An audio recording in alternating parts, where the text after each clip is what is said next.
Tak čau, všichni z Pekingu a slyšeli někdy o takovém dealership pro roboty. Jo, pokud chcete koupit auto, mysleli jít do takového autorského dealershipu, ale takové v Pekingu existuje velmi speciální dealership pro roboty. Jo, tak jak vypadá zdejší roboty, tak pojďme se na to podívat.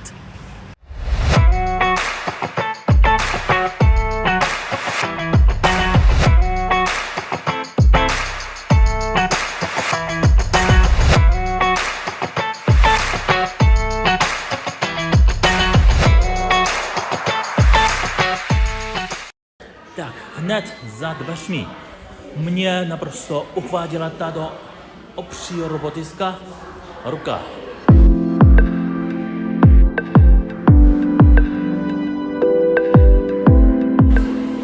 Zdejší prostor přiláká mnoho návštěvnící, no spíš jako takové humanoidní roboty.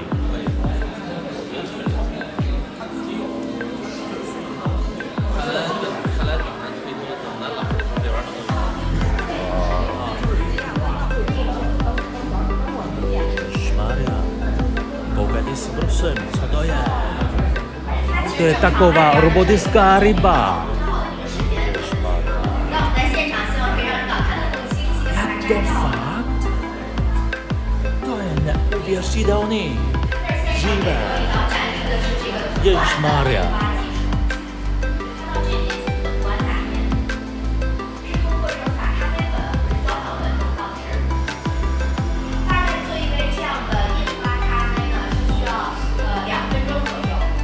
To je neuvěřitelný.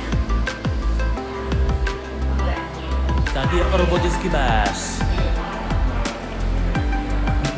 Tak to kdysi co to je? Vypadá jako takové pandumelko.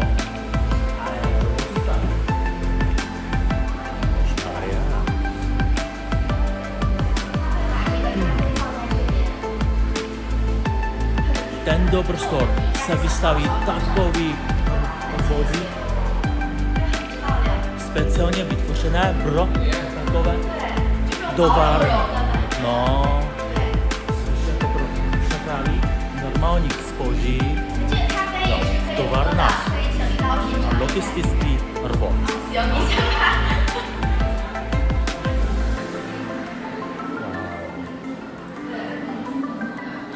Tanadam.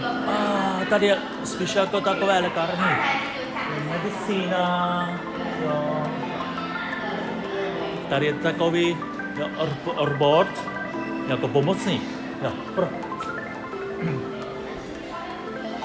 Jo. V nemocnicích můžeme účinněji nebo rychleji připravit takové medicíny pro pacienty. A spíše tady je pro takové operace.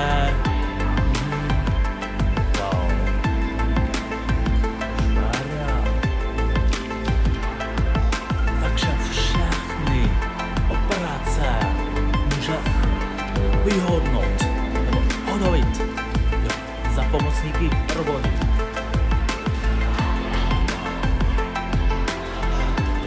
Super sen. To je budoucnost. To je budoucnost. To je budoucnost. Wow. Ale věřím, že robot jen bude takové velmi dobrý pomocník pro lidstvo. Ale nenahradí člověka. No, věřím mě.